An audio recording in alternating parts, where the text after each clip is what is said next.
اہل بیت کون ہے سر؟ اہل بیت علیہم نبی صلی اللہ علیہ وآلہ وسلم کے خون کے رشتے کے لوگ اور آپ کے دودھ کے رشتے کے لوگ ہیں. آل علی، آل عقیل، آل جعفر، آل عباس، یہ ہیں اہل البیت جن سے نبی علیہ السلام کا رشتہ کبھی ٹوٹ نہیں سکتا. اور دوسرے نبی علیہ السلام کی جو بیویاں ہیں وہ بھی اہل البیت میں. وہ قرآن حکیم میں آپ علیہ السلام کی بیویوں کو بھی اہل البیت قرار دیا گیا سورۃ الاحزاب کے اندر. اور اس کو کنکلوڈ کرتے ہوئے آیت نمبر 33 میں اللہ تعالیٰ نے فرمایا انما یرید اللہ لیذھب عنکم الرجس اہل البیت ویطہرکم تطہیرا. اے نبی کے گھر والوں، اللہ تعالیٰ تو چاہتا ہے تم سے ہر طرح کی ناپاکی دور کر دے اور تمہیں خوب صاف ستھرا کر دے. آیت تطہیر، آیت تطہیر اسے کہتے ہیں. یہ 33 نمبر جو آیت تطہیر ہے یہ قرآن کے کانٹیکسٹ میں تو اسپیسیفکلی امہات المومنین کے بارے میں ہے. النبی اولیٰ بالمؤمنین من انفسہم وازواجہ امہاتہم.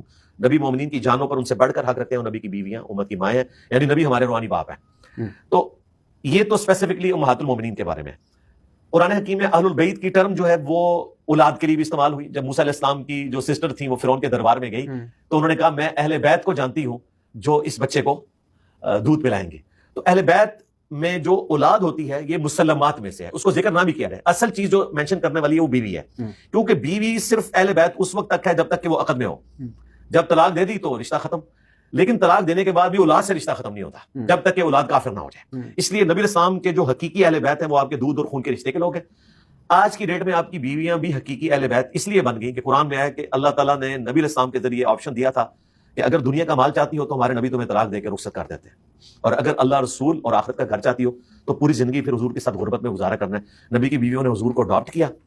پھر حضور علیہ السلام کو اجازت نہیں تھی کہ آپ کسی بیوی کو طلاق دیں، یعنی قیامت تک کے لیے وہ امت کی مائیں ہیں اور دنیا اور آخرت میں نبی علیہ السلام کی بیوی ہیں، جنت میں بھی.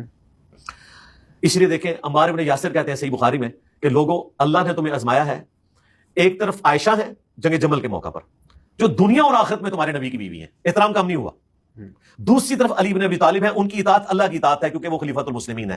اللہ دیکھے گا کہ تم عائشہ کی اطاعت کرتے ہو یا اللہ کی اطاعت کرتے ہو، کیونکہ اولو الامر کی اطاعت کرنا ہے. لیکن رسپیکٹ یاد رکھنا وہ دنیا اور آخرت میں تمہارے نبی کی بیوی ہے. اس لیے جنگ جمل جیتنے کے باوجود سیدنا علی نے بڑے احترام کے ساتھ محمد بن ابی بکر جو حضرت علی کے ساتھ تھے اور حضرت عائشہ کے بھائی تھے ان کے ساتھ ان کو احترام سے واپس رخصت کیا، یعنی رسپیکٹ کم نہیں ہونے دی. تو نبی علیہ السلام کی بیویاں اہل البیت ہیں. اسپیسیفکلی جو 5 ہستیاں ہیں جن کے لیے ہم پنج تن پاک کا جو کنسیپٹ آیا امت کے اندر، یہ کہتے ہیں جی پنج تن پاک تو یہ فارسی کی ٹرم ہے. اور بھائی حق چار یار بھی فارسی کی ٹرم ہے. 4 کا چے بھی عربی میں نہیں ہوتا اور پے کے بھی 3 نقطے عربی میں نہیں ہوتے. پنج تن پاک ہم دونوں کو مانتے ہیں. ہاں، پنج تن پاک کا کنسیپٹ اسی حدیث کے کانٹیکسٹ میں صحیح مسلم میں ہماری ماں نے حدیث روایت کی ہے، عائشہ سلام علیہا. وہ کہتی ہیں نبی علیہ السلام نے کالی چادر اوڑھی ہوئی تھی اور منقش تھی، اس پہ ہنڈیا کی مانند نقش و نگار بنے ہوئے تھے. اتنے میں حسن ابن علی آئے، آپ نے ان کو چادر کے نیچے لیا، پھر حسین ابن علی، پھر مولا علی، پھر سیدہ فاطمہ. اب دیکھیں اس طرح کوئی فیملی کا ہیڈ اپنی فیملی کے ساتھ محبت کا اظہار نہیں کرتا. کبھی ہم نے تو نہیں کیا کہ ہم سارے بچوں کو چادر کے نیچے لیں. اور اب عائشہ یہ منظر دیکھ رہی ہیں، انہوں نے جلسی بھی نہیں کی کہ میں بیوی ہوں مجھے بھی لے لیں. آپ نے ان کو نہیں لیا، لیکن حدیث انہوں نے روایت کی. وہ چھپا بھی سکتی تھی نعوذ باللہ، لیکن نہیں چھپایا.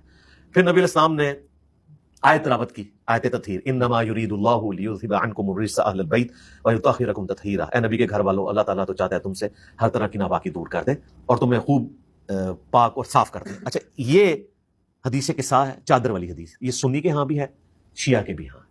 اسی کی وجہ سے پنج تن پاک کا کانسیپٹ آیا، اسی کی وجہ سے کالی چادر بھی ثابت ہوگی، اسی کی وجہ سے کالی کملے والے نعت